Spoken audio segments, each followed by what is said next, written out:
Our Watch is a publicly funded organisation whose mission is to end violence against women and their children. They get their funding from the federal government and from some of the states and the Northern Territory. In 2015, their contributions were nearly $5 million. But as you can see from their profit and loss statement, they don't provide services. Mostly they pay people to spread the word. On their Facebook page, they say they are working to change community attitudes and encourage Australians to reject violence. They fund a website called The Line, which claims to be challenging and changing attitudes and behaviours that support violence.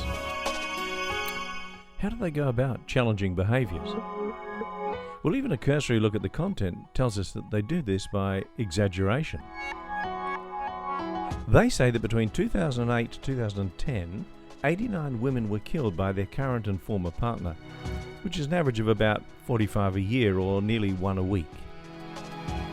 Then they say that so far this year, 78 women have been murdered, the majority by a male relative, partner, or former partner, which is nearly 2 women a week.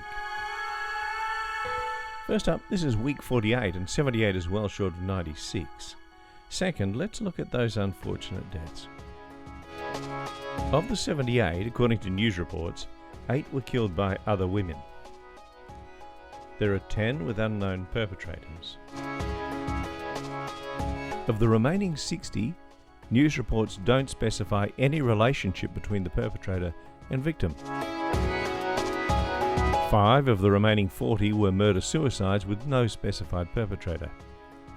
That leaves only 35 victims who were killed by a male relative, a partner, or a former partner. But in order to get a direct comparison to the first set of numbers, which were murders committed by partners or former partners, we have to remove the male relatives, and that leaves just 28 victims who were killed by partners or former partners. And no one's saying that a reduced figure makes it okay. But if an organisation like Our Watch is going to spend $5 million worth of taxpayers' money to challenge behaviours, doesn't it have an obligation to tell the truth? When we pointed out on their Facebook page that their data was misleading, Our Watch responded by deleting our comment and blocking us so we couldn't comment again. It's clear from this that they'd prefer their information was misleading.